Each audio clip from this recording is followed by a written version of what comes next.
now I will bring Michelle Zach up and she will introduce our two speakers. And one last time, thank you so much for being here.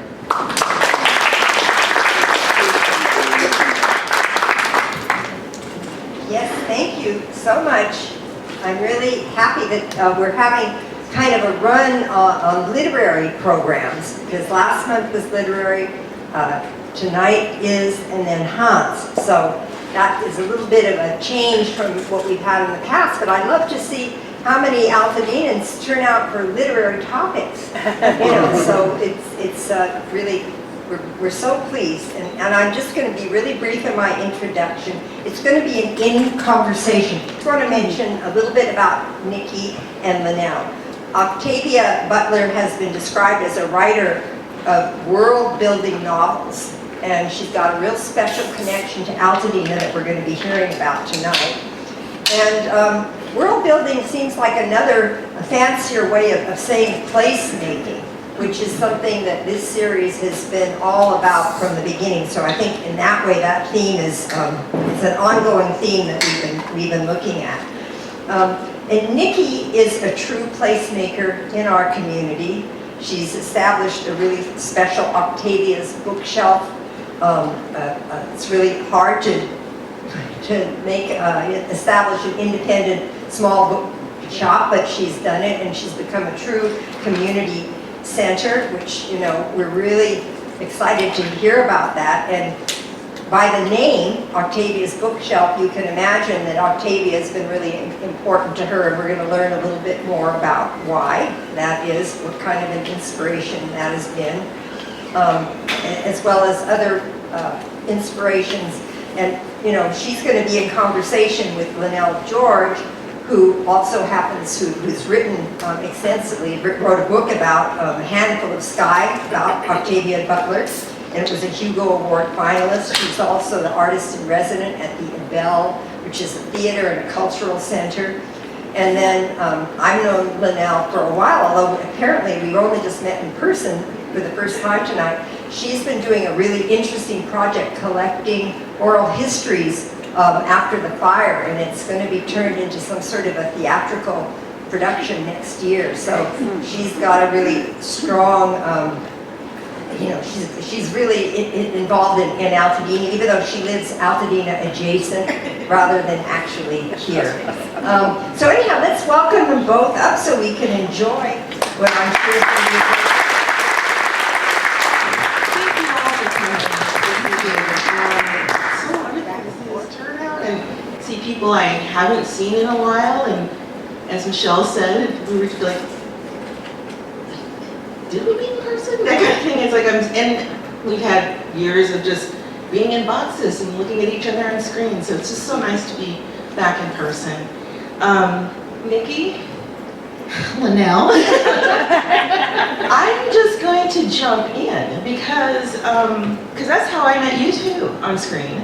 And I remember, seeing the first flicker of Octavia's Bookshelf on Twitter, this tweet you put out there in the world,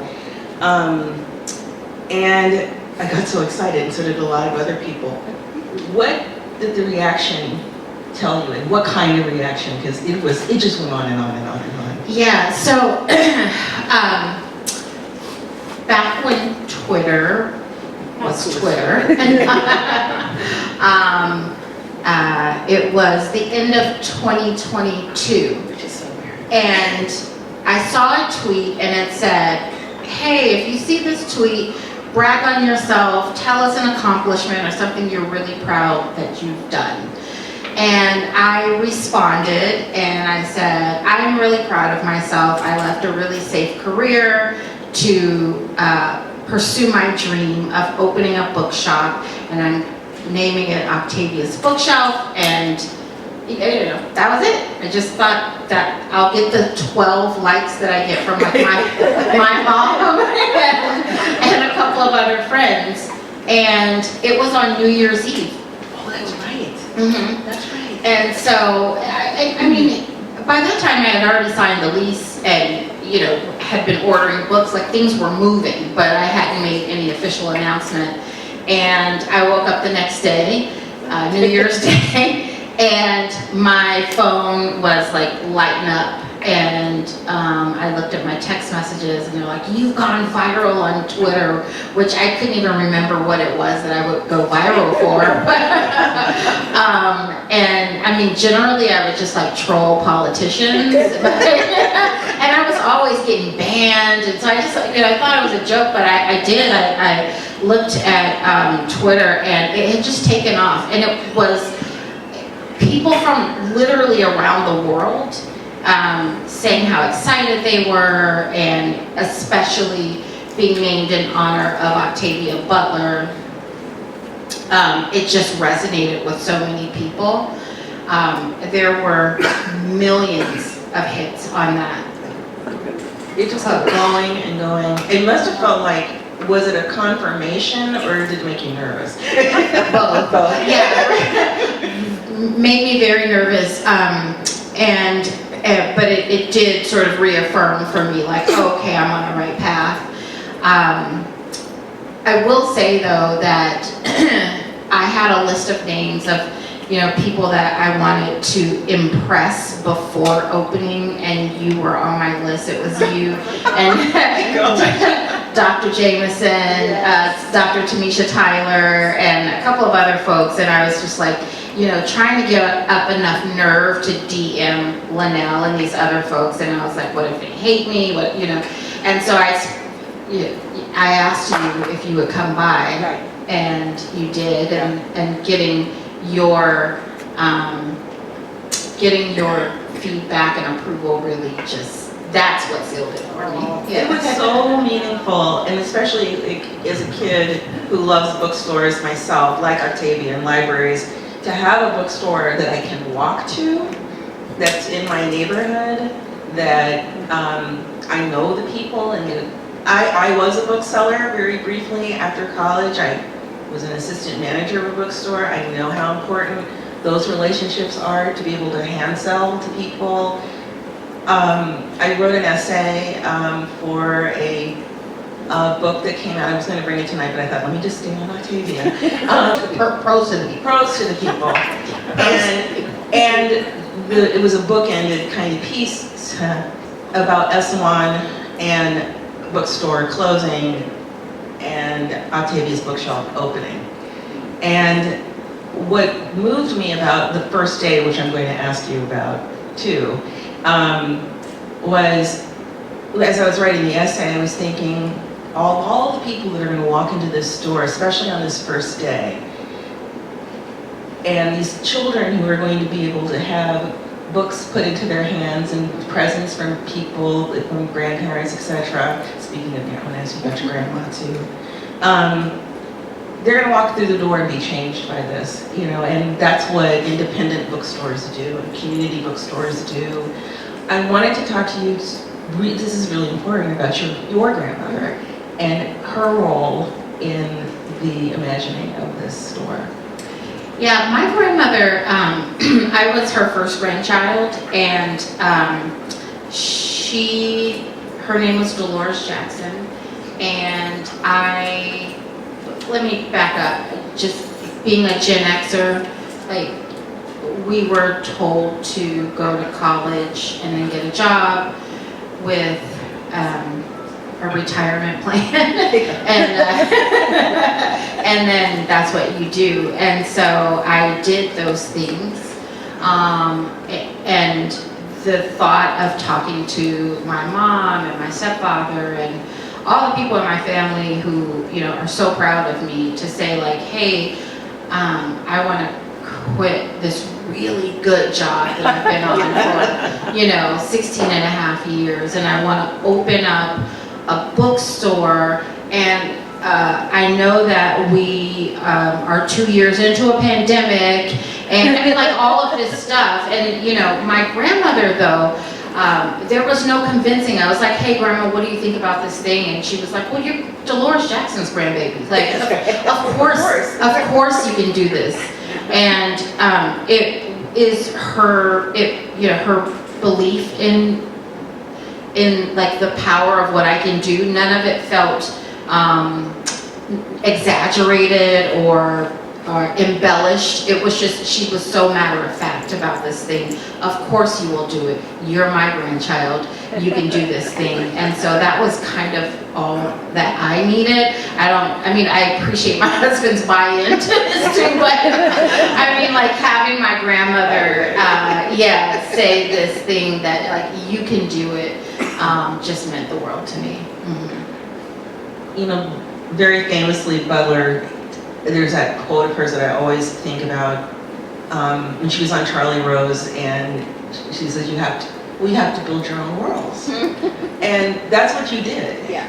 And I think about when you decided on, I know, let's go to your Altadena history first then. So you grew up here, and when did your family end up here? 77? Okay. Yeah.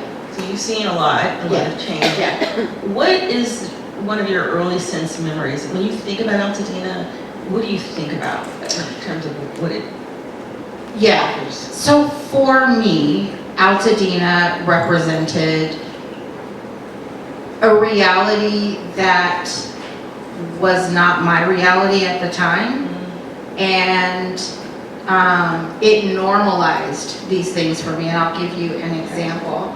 So we lived in the King's Manor, which is now called King's Villages, but it's a housing project in Pasadena. And I went to school, I went to Longfellow and Elliott and PHS. Growing up, I had friends who lived in Altadena, and so they would have birthday parties or whatever at their house, and I got to go to these homes in Altadena. And for one, sometimes it would be a 2-story home, and I was like, oh my God, these people must be rich. I couldn't believe it. But they had like swimming pools, and they lived in houses, and it was just so beautiful. And I was like, well, okay, they have this thing. I'm sure I can do it. Right.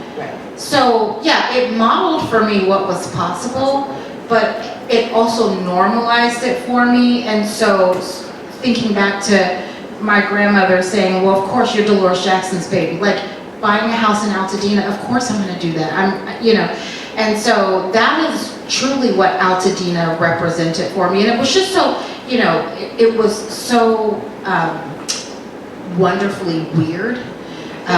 You see like a old-timey school bus with paintings on it, and then there's somebody going across the road on a horse, and then there's like, a Ferrari's barreling up the street. And my best friend that I met in the 7th grade at Elliott, her father, his name was Charles Carter, and he was an artist, and he lived at Zorthian Ranch, and we would go up there and spend the weekends in this teepee, and then, this is a really weird experience, but it was just, it felt so good to be in this community where you're just supported, and I got to see folks who looked like me, and they were doctors and lawyers and dentists and custodians, and they worked at JPL and Caltech, and they were my teachers, and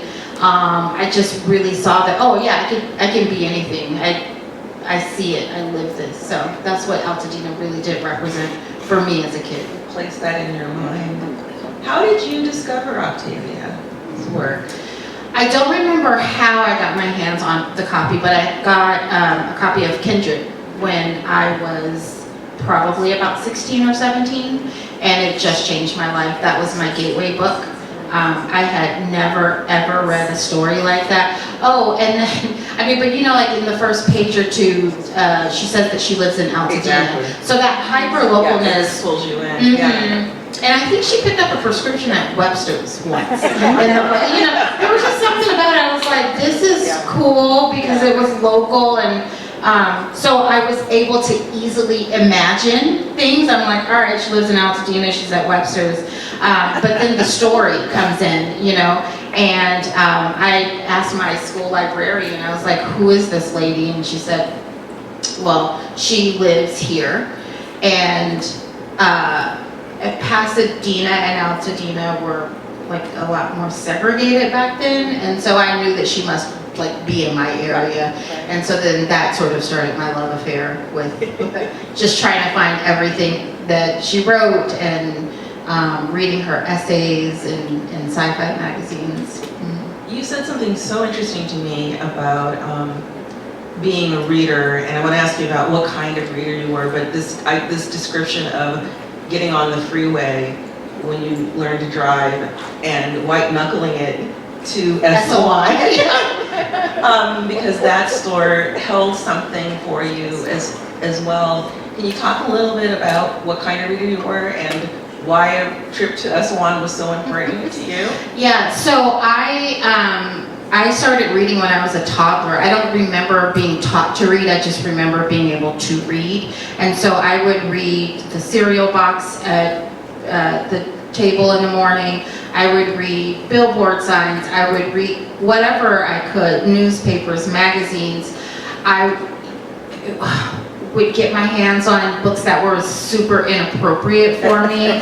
But like back then, like nobody cared what I wrote or read.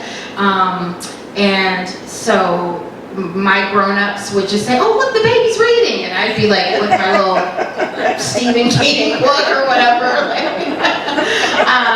Really like naughty books that my aunt would have in her room. I didn't, you know, I mean like. You're poking around in Yeah. I could pretty much read whatever I wanted. There were some books, you know, that I knew. It's interesting. Like I could read a salacious romance book or a really scary horror book, but I was raised in large part by my grandmother, who was deeply Baptist, and so very much like Octavia. Yes.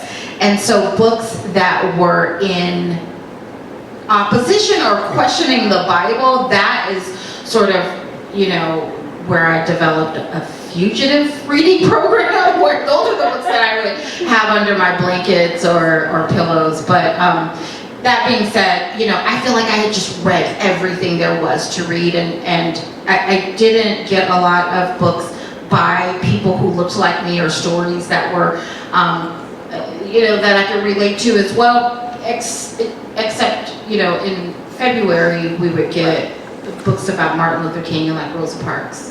So when I heard about Esalen, and I had a Volkswagen Bug, and I remember telling Milan, my best friend, like, okay, well, we have to go to this store. And so, yeah, I got on the 110 freeway in a Volkswagen Bug at like 15, you know, and I got to Esalen, and I had, you know, I'd heard the name James Baldwin, or I've heard about Audre Lorde, but I had never read anything by them. And so to see that not only had they written a book, they had written several books, many books. And so Esalen, again, we talk about modeling for me, like it was, I had been shown like, oh, this is a job that somebody can do, and you can impact your community and spread your love of reading. Absolutely. And you know, it's funny when I had to figure out where you were located, because in that period I knew that, okay, that's Hill. And so Hill and what? Oh, wow. And then I went by, I think I even told you later, I went by and looked at your windows, because she was giving us hints of what was to come if you looked in her windows. She had already started to decorate things with books, and it looked like a living room, and it looked, there was something so cozy and welcoming, and I thought, okay, this can't happen fast enough. And then when it did happen, I had never seen anything like this ever. There were lines, you probably all saw it, down, wrapped around the block, all the way uphill, and people stood for hours to get into a bookstore. And You ran out of stock that day, right? Yeah, tell me, what was that like? I mean, I went there in the morning, and then I came back later, and then I couldn't park. It was that packed. It was like a dignitary was there. Yeah. I mean, I suspected that this store would resonate with my community. I was confident. And so in my little brain, I was like, if I can get 50 people to come here this weekend, like, it's on, like, we did it. So that was my original goal, is just to have 50 people show up.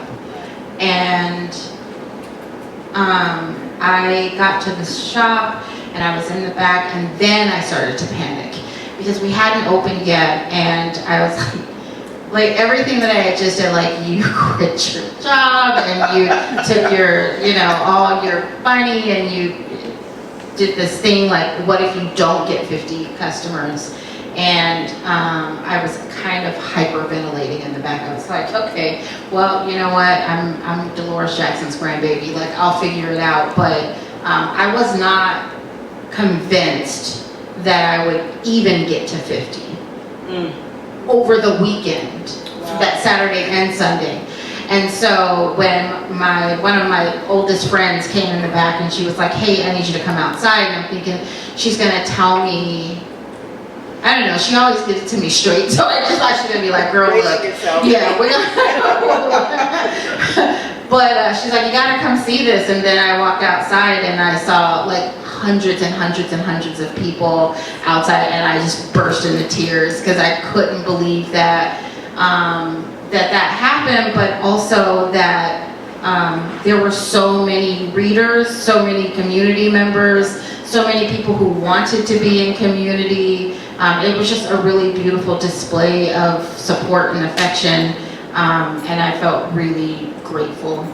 Mm-hmm. It was stunning. I was watching Instagram reels all day, TikToks all day. People were walking out with their hauls, bookmarks, whatever they could have. A little piece of Octavia's Oh, that's what you had asked about, the selling out of the books. And so I was had to close the shop the next day because I didn't have any more books to sell. That's what I was. Yeah, that's successful. Honestly, she has. But when you said something about, like, as I said to you, like, the little hints that we got at the very beginning before you were open about what your intentions were, you were very clear that this was going to be more than a bookstore. It really was going to be this community hub, and it was.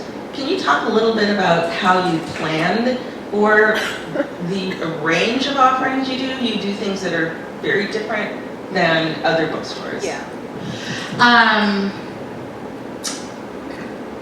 Yes, so, when I opened the bookstore, I wanted it to look like an extra large version of the book nook that I have in my house. So the colors and the sort of vibe is just my little book nook. I live in a 900 square foot house. Like, I live in a small house, and I have a little tiny area, and that's my space. And so I wanted to invite community to come to my house in a way.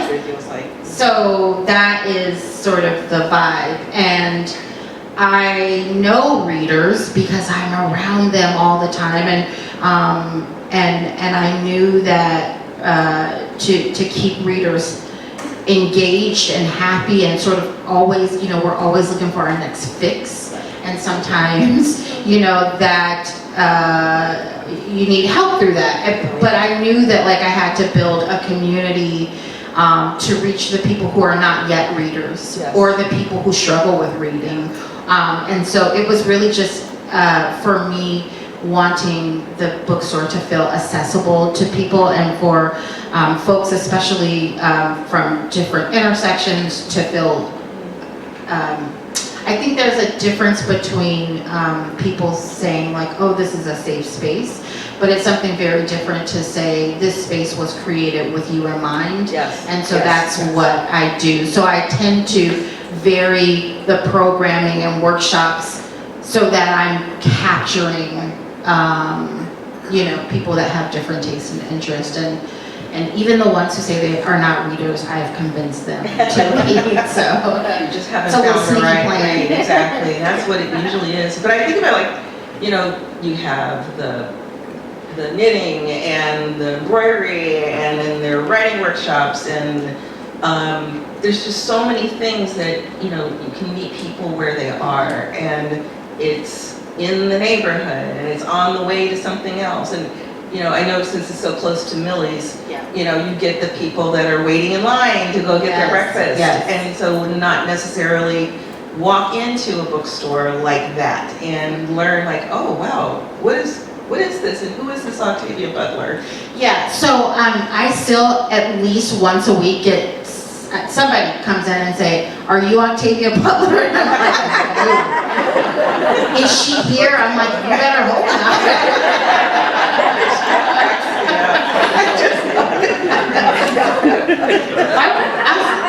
Like with Millie's folks, like, you know, I get so many people that come in because they're waiting for a table, and we generally have really great experiences and conversations. There are occasions, though, when somebody will stumble in and they're like, "Oh, a bookstore, I love bookstores," and they walk in and there's this thing that happens. They look, they do a whole, you know, lap around the shop, and then they go, "Bye," and I go, "Okay, bye." It's not for you. Yeah, it's not for everybody, and that's okay too. And that's okay. Mhm. You did what you needed to do, and it finds who it needs to Yes. find. And that also is important, because I wanted to talk about what happened, you know, on January 7th and 8th, because this was important, and this is where I think about Octavia a lot, because if you read her books are about adaptability, strong women, trying to figure out some solution in the middle of chaos. Full on chaos where there is no hope. Well, just what, two years in, and you have this big disaster happen. And I was actually texting Nikki the night of the 7th when I was thinking, I don't have to evacuate, and of course we both did. And you did something so big-hearted, and I want you to talk about it. What happened the next morning? I mean, I feel like it's what anybody would have done. I don't know. If they Thank could you. have, but If they it's could true. have. Yeah, I live in Altadena, and I evacuated with my dogs the night before. My husband was still at work, and I just assumed we would be back home the next day. And so we evacuated to my brother's house that night. My husband went back up to our street, which is Maiden Lane, just north of New York Drive, and he called me and he said, "You better get up here."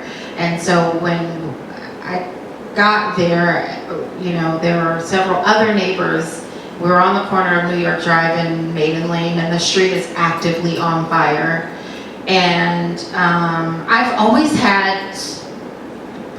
been extraordinarily skeptical of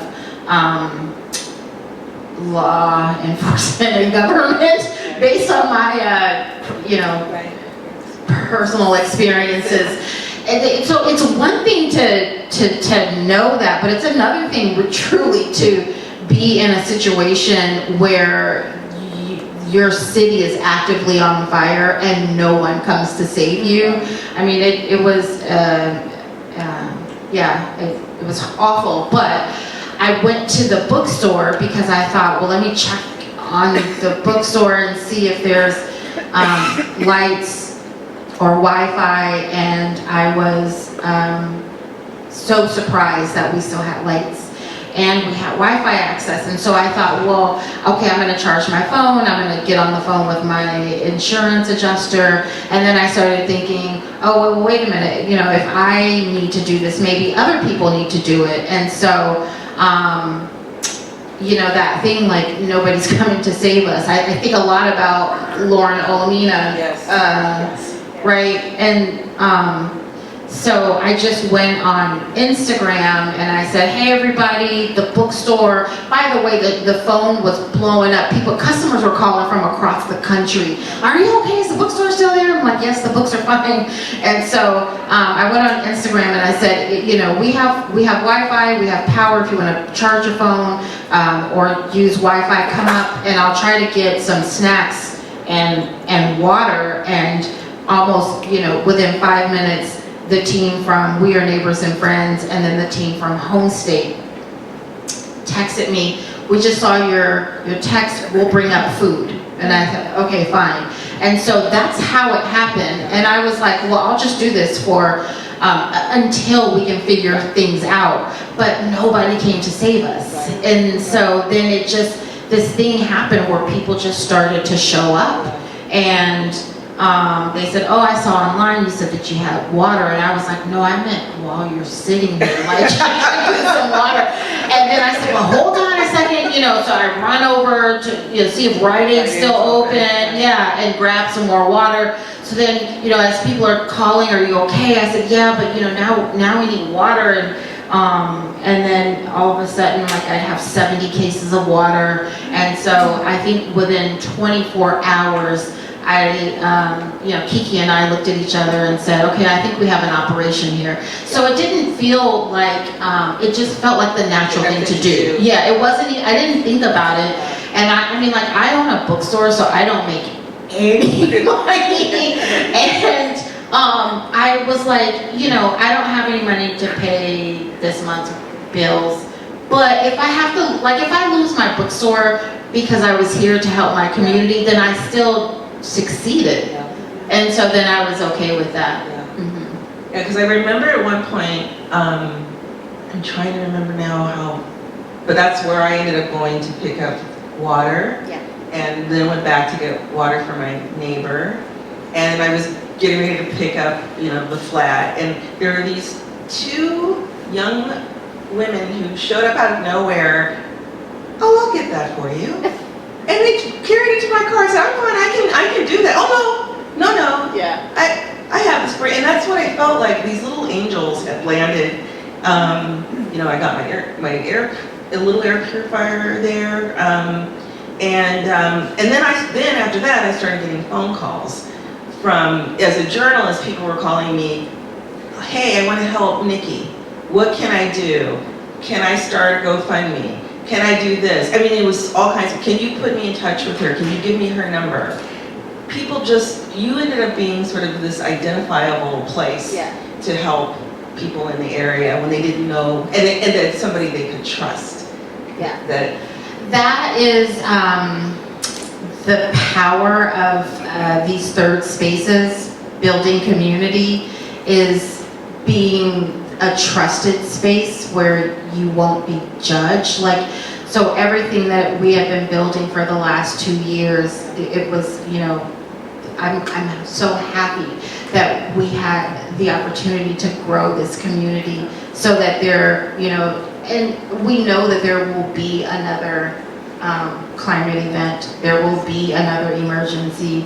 It's just when, and I will never take for granted how much my community supports me and believes in me.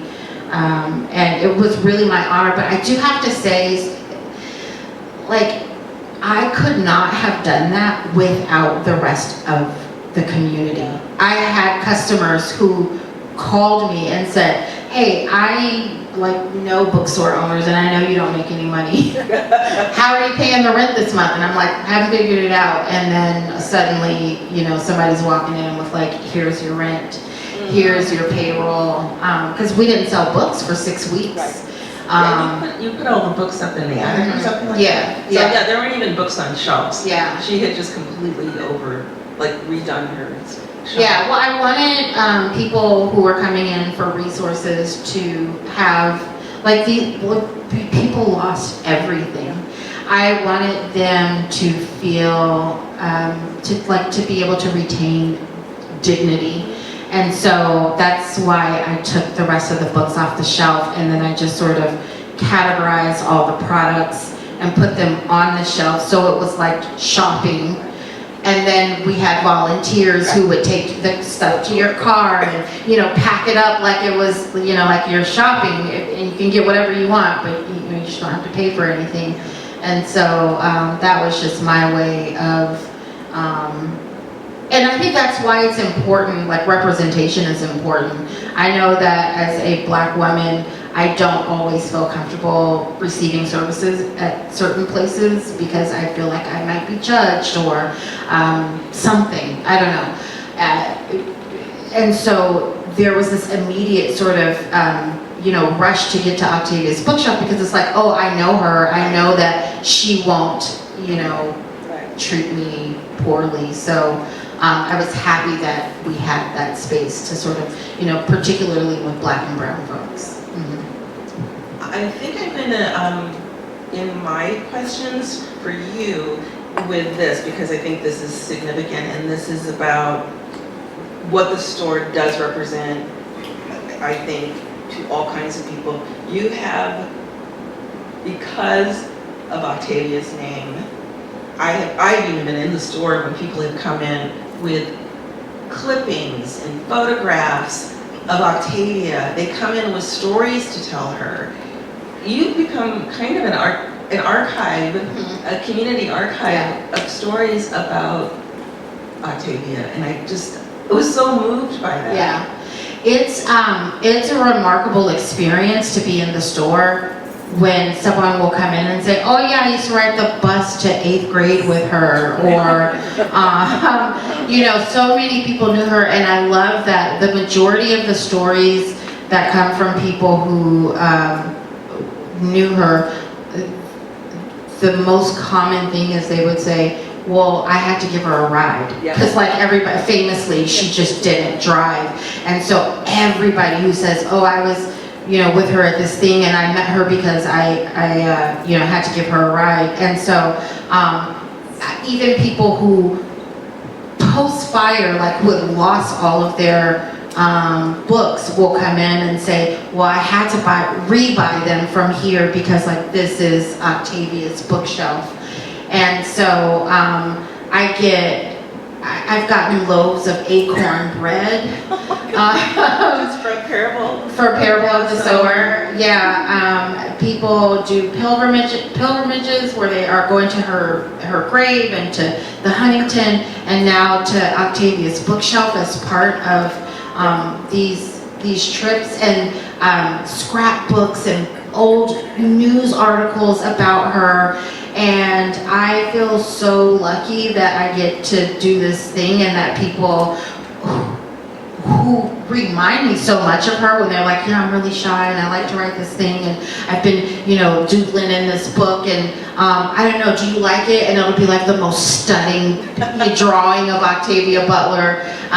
Yeah, so it has become this space where you can just nerd out on her, and everybody is in make a new friend agreement too. and make a new friend. I've seen that happen. Yeah. Where two people on the other side of the store end up talking, Yeah. and find out, aside from Octavia, they have something else in common, and that's been really beautiful to watch happen in real time. Yeah.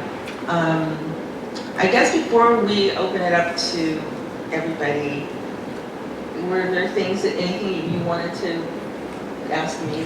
Yes. Okay.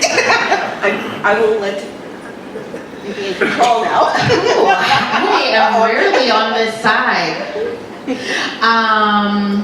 Well, I want to know your Octavia origin story, because everybody has one. It's like, I got her book at a yard sale when I was 12, or you know, whatever. What's your origin story? I am the daughter of an English teacher.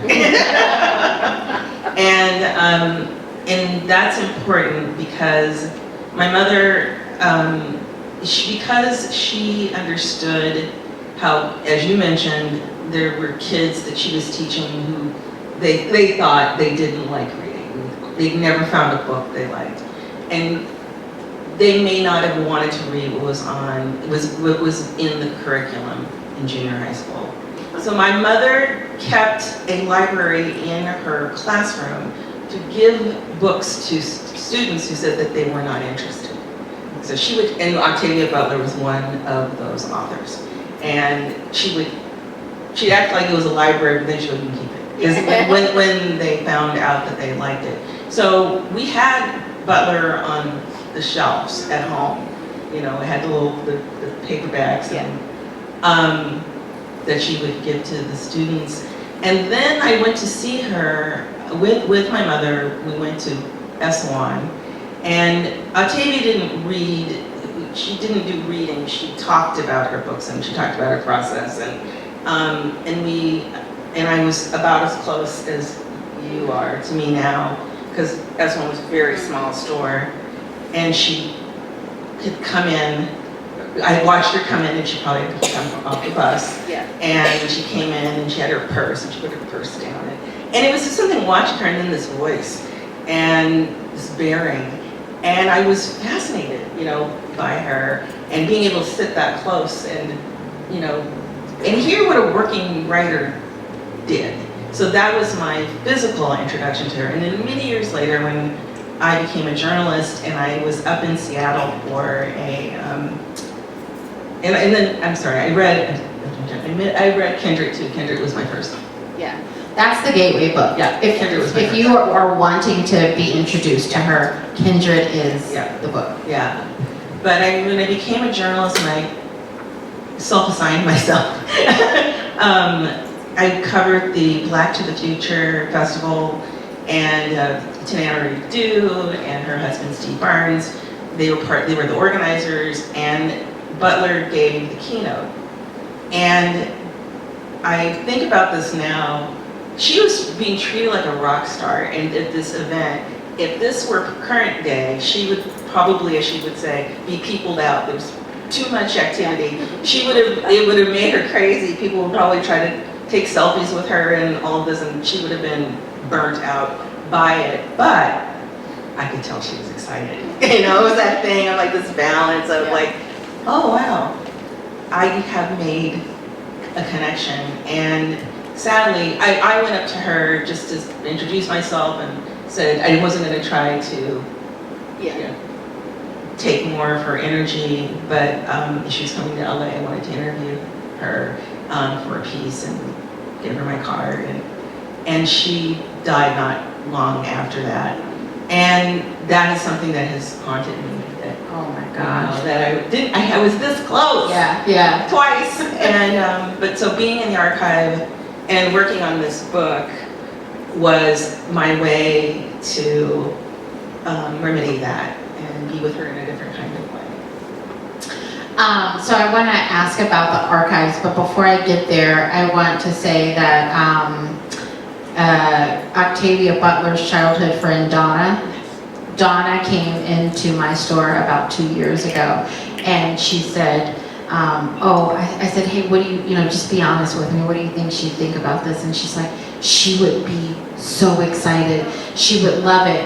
And I said, are you sure? You know, because she was just kind of quiet and pretty reserved, and she said she loved the attention that she got from her work. She wanted to be recognized. Like she would go nuts for that. So that sounds, yeah. Yeah, I think I'm so glad that Donna has gotten to see what this reaction, because I know when the Huntington had the exhibition of some of her items, and I asked her, so what is it like for you to be in spaces like this to see, you know, your friends' items? And she said, it's just very, very odd. And I asked her which one, and she pointed to one of the notebooks. She said she used to carry that around all the time. I can still see her hugging it.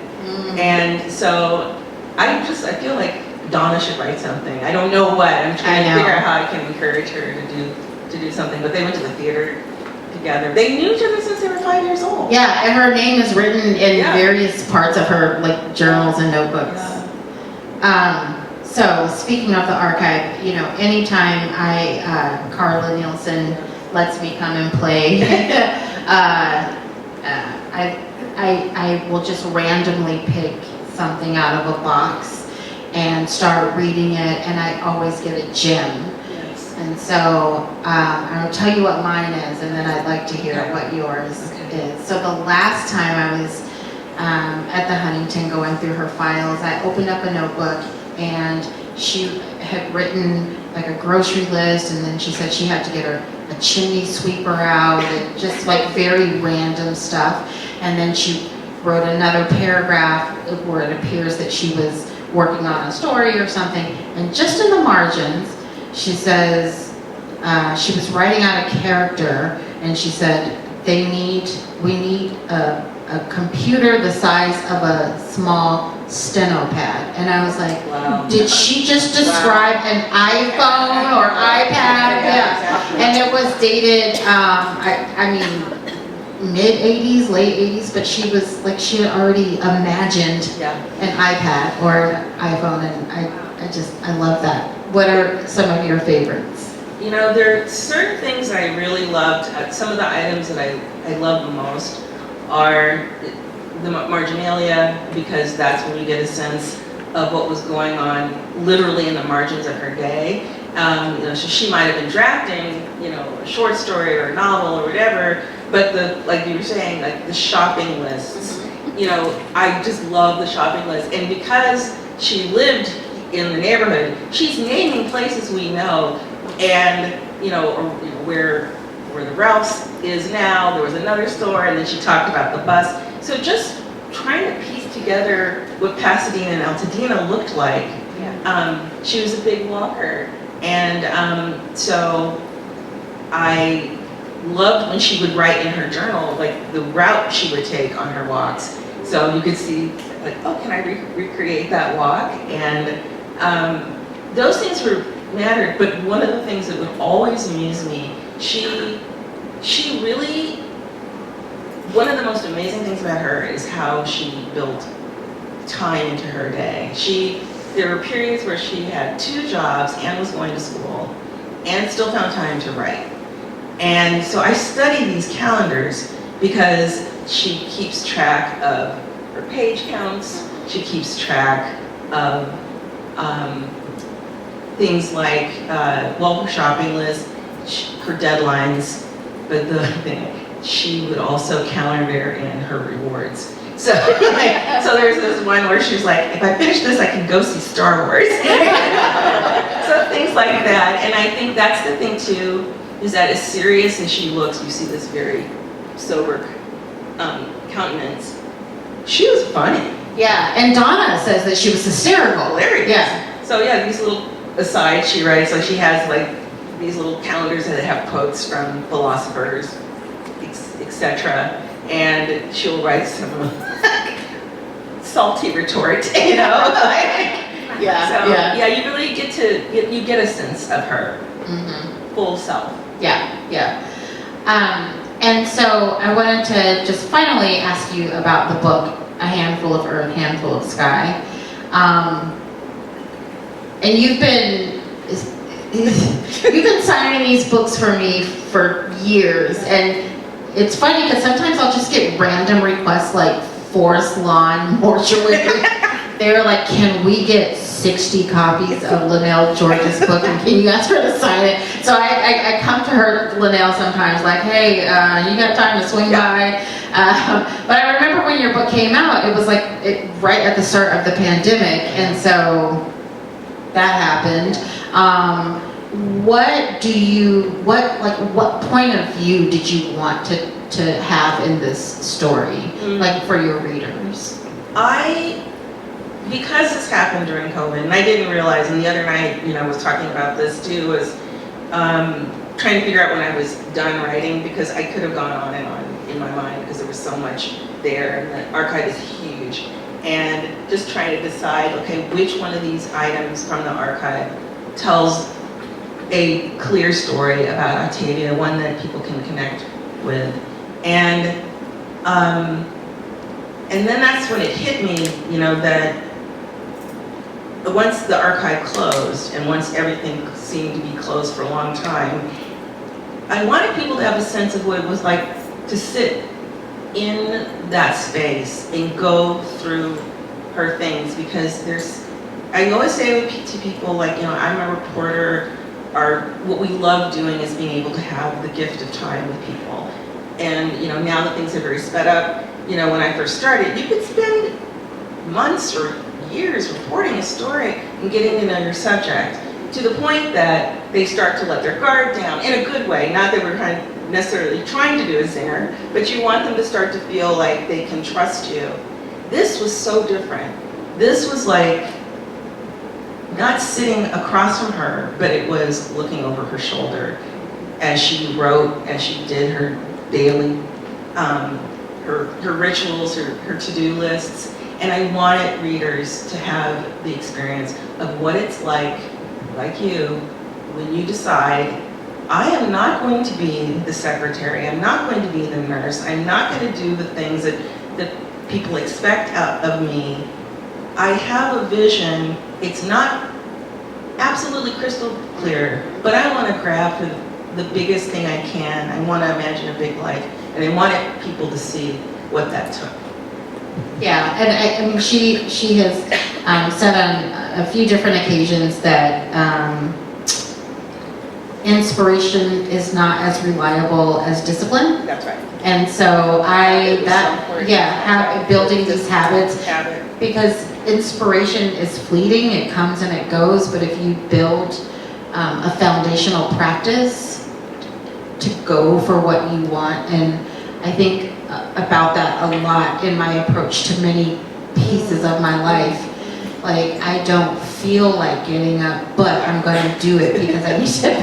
And so I'm like always sort of calling on her to give me a big kick in the pants sometimes, just to develop better habits and not waiting to rely on me being inspired. I did want to know that about you, about, like, you know, what parts of her personality and that we felt at this point, like, oh, I've learned something from that, or I've incorporated it before knowing, like, without realizing right away that you had. Yeah, no, I mean, definitely that, the power of habit and discipline. I am not, which is it's a foreign concept to me, because I just don't deny myself the pleasure of anything. So it's like, so I have to start rethinking things. Like, my doctor's always on me about my sugar. And I'm like, no, if I want a cookie, I'm going to eat it. But then I have to think a little bit further out. Like, okay, but I still want to be here and be active. And so I have to discipline myself. But denying myself of any pleasure feels wrong. So I call on Octavia Butler all the time for that, very regimented sort of idea that, I want to get better at things that makes me better. But just also the world building.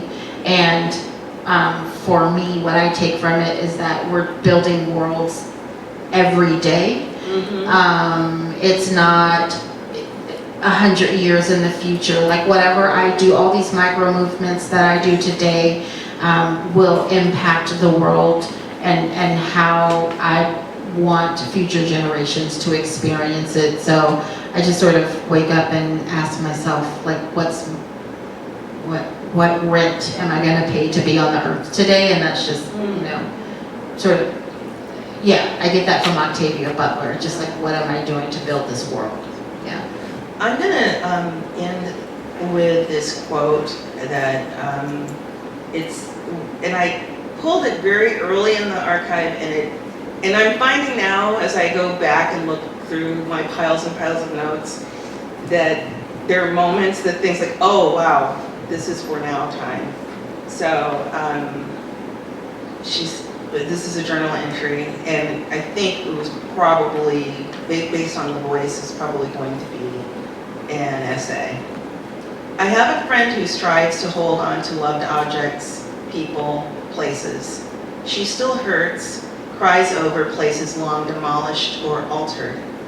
I keep those things by writing about them or remember them, but not by returning to them. I can go forward and not try to stop time. All my childhood homes are gone, from farmland to suburb, from residential to light industrial and commercial. I know this, but I haven't seen it in my memory past lives. Yeah, I know.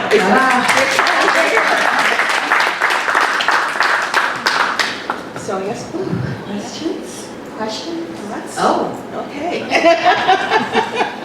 Charmaine? Yes, I'm really enjoying all the conversation, but the latter part of the talk right now has been extremely inspirational. So I want you to repeat that quote. I think you said it was from Octavia. Inspiration is not something. Oh, loosely, it was something like a habit and discipline are more reliable than inspiration. Michelle? I would be really interested, I know Octavia lived in many places and she said that they're mainly gone. But when she finally was successful and had money to buy a home, she bought in Altadena. Yep. And I'm just wondering if you know much about her home there. I mean, I've walked by it and it's been completely remodeled. Yeah. It doesn't look anything like, but do you know anything about her home in Altadena and her life in Altadena? There's no photos, and there are photos in the archive, and I looked because I was really curious to see what it had looked like. But I didn't see any. I don't know if Yeah, I you come haven't across. seen any.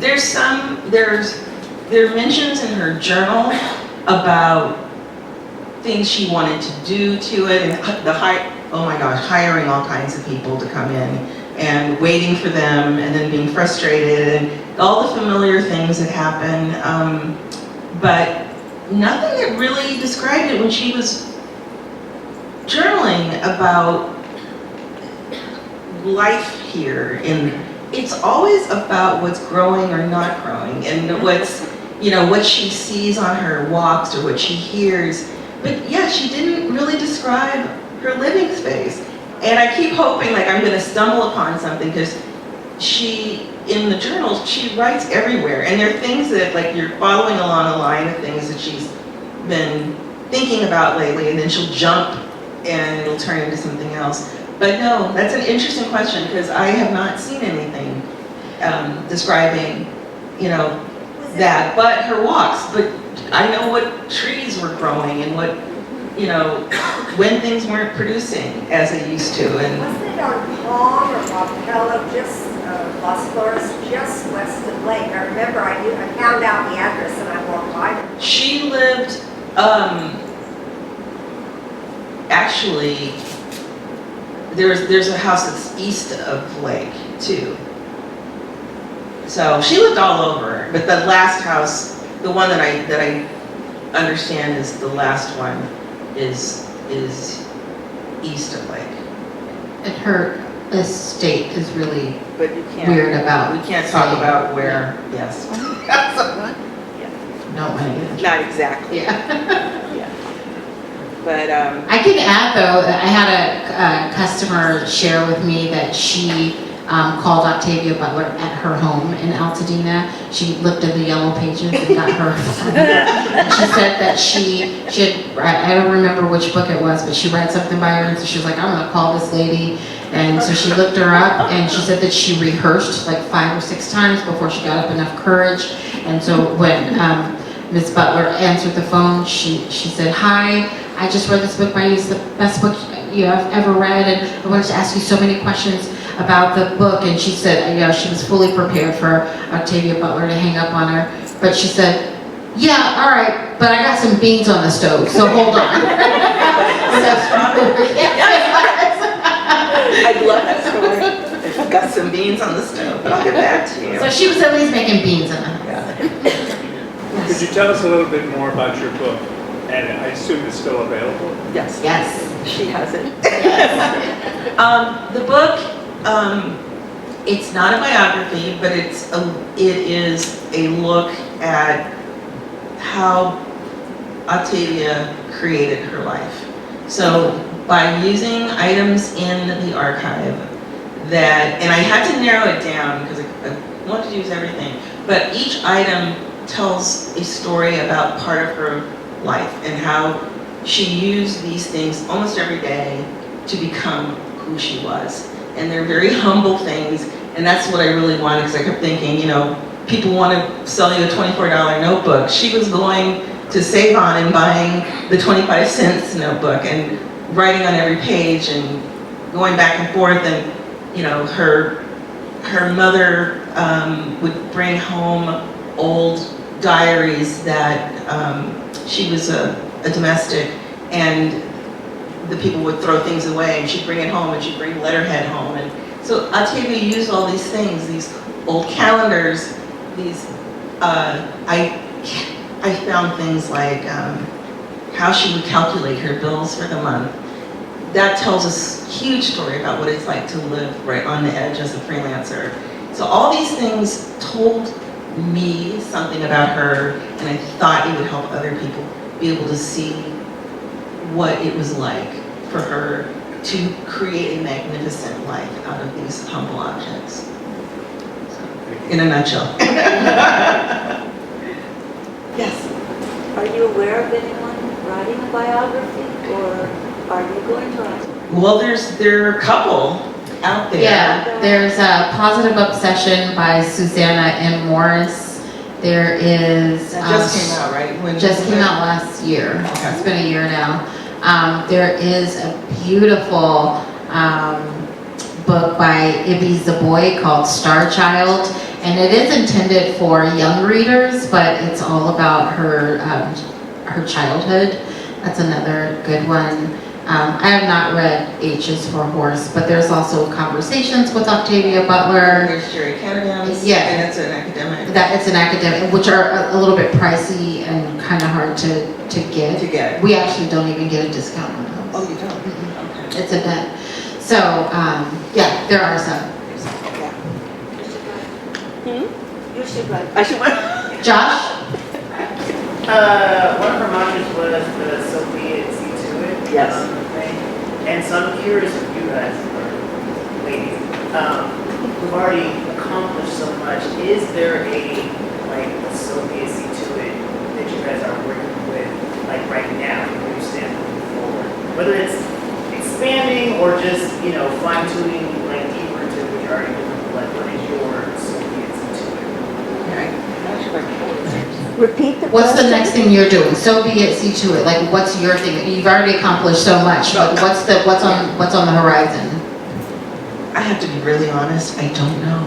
But I know, but here's the thing, I know when I know. That's the thing I trust more than anything now. Because I used to worry like, oh, you know, and especially when you are a reporter, like you're as good as your story list, you know. But now I've learned that sometimes having some space, it comes to me. And that's actually how this whole Butler thing started. Somebody reached out to me and said, I'd like you to write an essay for a project about Butler. The archive's gonna open. That was 2016. If you told me in 2026, I'd still be talking about Octavia Butler, I would go, I think you have the wrong story. So yeah, so I'm open to what's gonna come next. And I guess I refined that part of myself. Just trying to keep the lights on. Isn't that kind of the greatest inspiration, to just allow things to happen and not to really know what your next step is going to be, but in the fact that you made the decision to take it? Yeah, there's something that Dr. Ayana Jameson, who is like the Octavia Butler scholar, says often, and she just said this to me in La Jolla a couple of weeks ago. She said, Octavia always takes care of us. She'll always take care of us. And I feel that, you know, just like the conjuring of Octavia Butler when things are sort of difficult.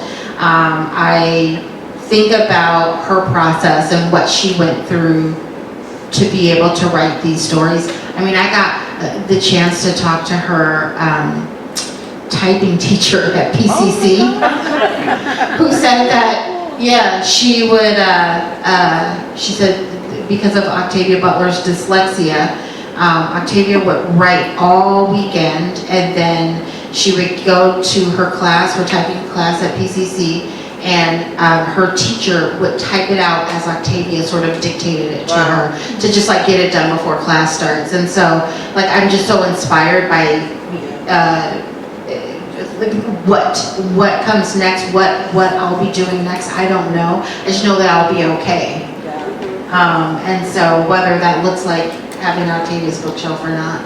You know, that's such an interesting point, because as I would joke about this, but I really wasn't joking, because my book came out during, I finished the book at the beginning of COVID, and the whole tour happened on Zoom, and and I remember and I was on one Zoom, and somebody asked, what has it been like, to be in this isolated situation, trying to promote a book, and I said, I couldn't have asked for a better COVID pod mate than Octavia, because the scary things that happen in these books, people have to figure out a way out. So in a way, I felt like I have this person who has thought of all of these things and has helped her characters get out. I'm gonna be okay. Yeah. I'm gonna be okay. It's scary, but I'm gonna be okay. Very scary. Rick? In that same spirit, your mom gave Octavia's books to young people in her classes. And I'm wondering how this is resonating with teenagers the age when you discovered her, at a time when this seems very real. Whether it's the fire in our own backyard, or what's happening nationally, or what's happening in the Middle East and all over the world. Is it speaking to teenagers today who are on their screens so much? Do they sit with a book, and is it opening the world as it opened it for you? Yeah, I feel really inspired by young people right now. Could you repeat the question, please? Yes, his question was about young people reading Octavia Butler, and are they sitting with these words? And so a couple of things I want to mention. One is the teachers, and especially the librarian at Octavia E. Butler Magnet School, they write Octavia Butler into the curriculum. Those kids are enmeshed in her life and her books. They know everything about her. They look at her awful report cards. She got really bad grades. They know her, and what has come out of that has been actually quite heartbreaking.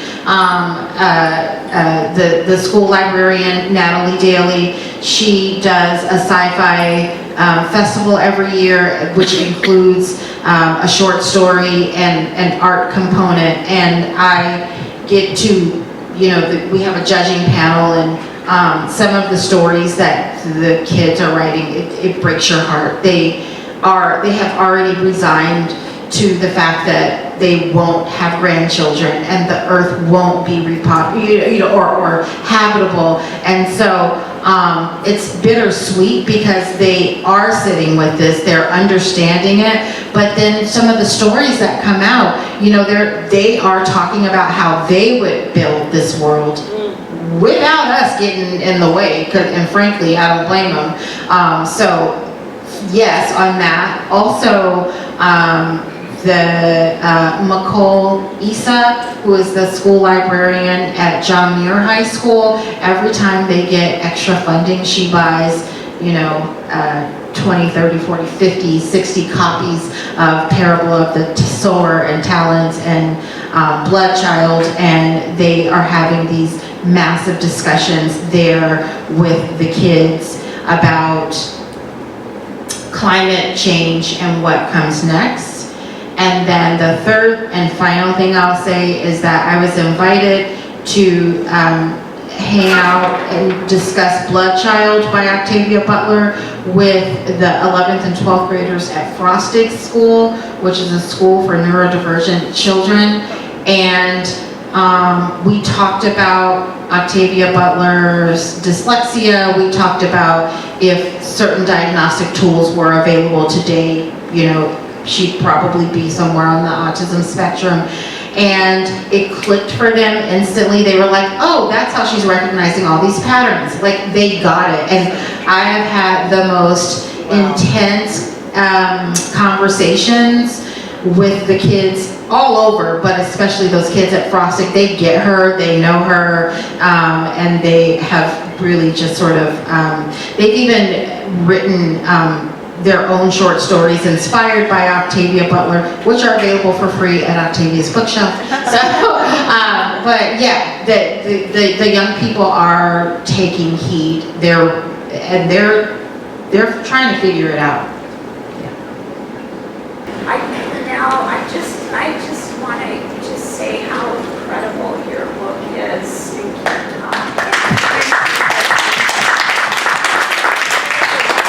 And it's very voyeuristic reading your book. It's like we're looking over your shoulder, looking over Octavia's shoulder.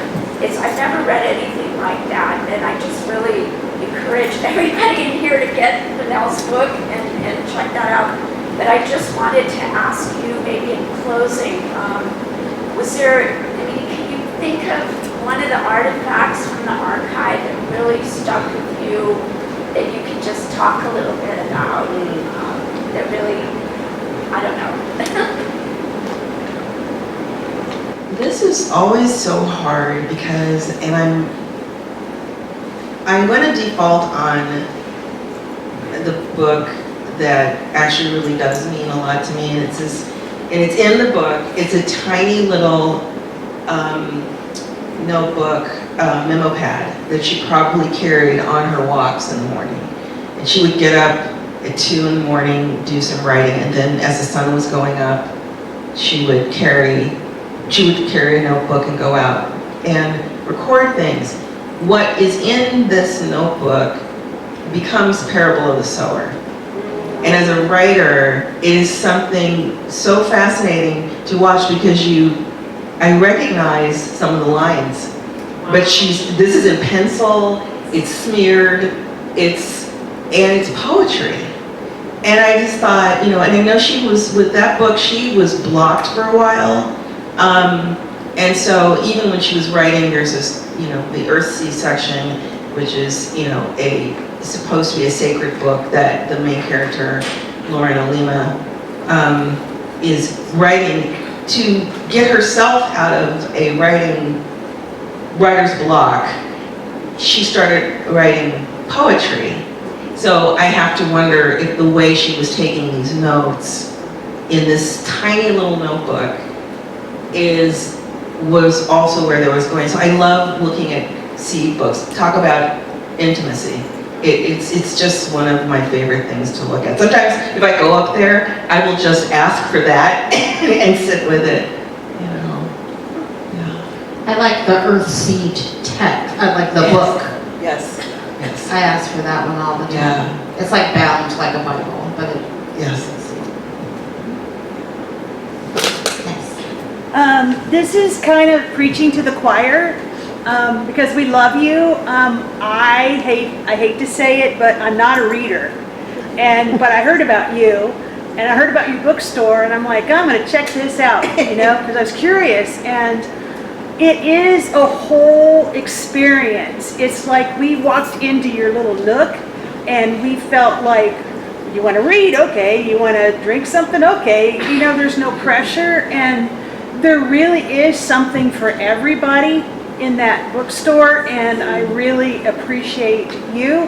And I know that you don't really want to promote yourself, but one of the things you did that I thought was genius, and I did it on Facebook, tell all of your friends about her bookstore, because they can get gift cards, they can order online, they can call up, and everybody's super, super nice there. And we have to support what we love. Where our treasures are and where our heart is, our treasure should be. So it's okay to say, aren't you great, you got a store, but we have to support you financially. It's an easy sell. The books are amazing. I bought a cookbook of, from like 1800s, the ghosts of people. Pray song for the kitchen ghosts. Yes, thank you. Beautiful. Because I don't read. I just look at pictures. But it really is. If you believe in what you say, tell your friends, send somebody a gift card, and that way they'll go there and be motivated, because maybe we don't have money, probably that well, but what we do have, we can, share, and especially because I want you to do well for the rest of your life. Thank you so much. Yeah.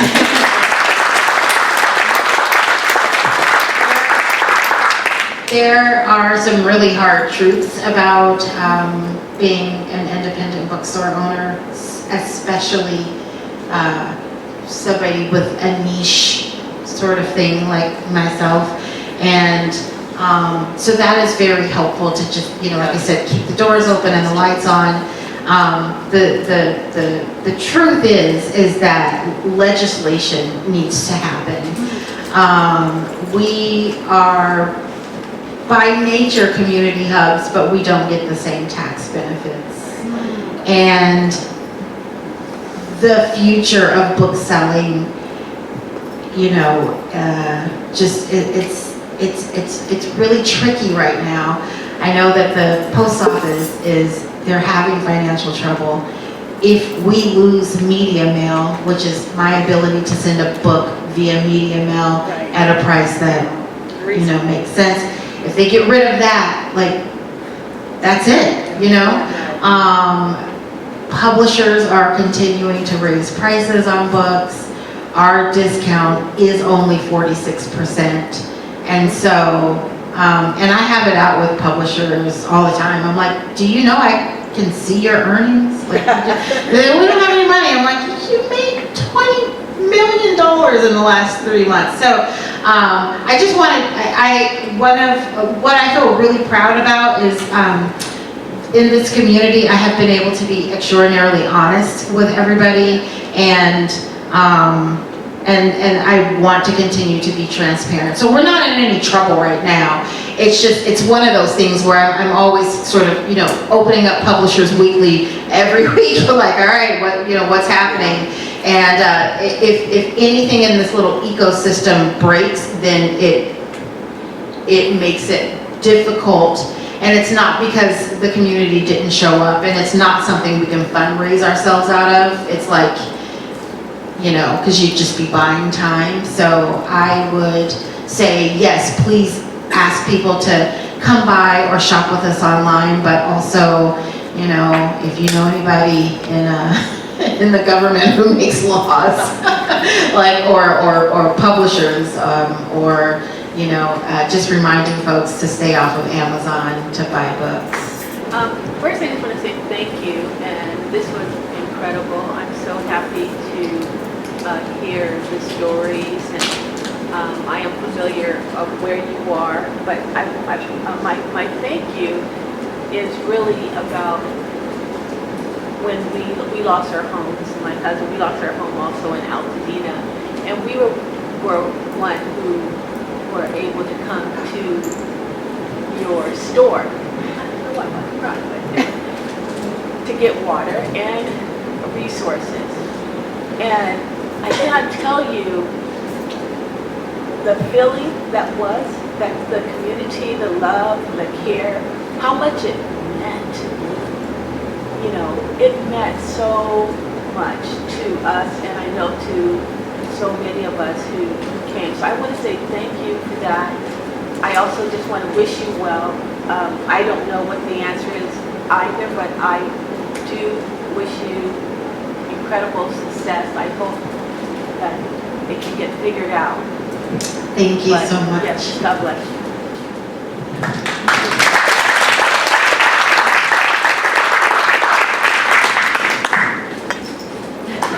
Thank you all. Good night.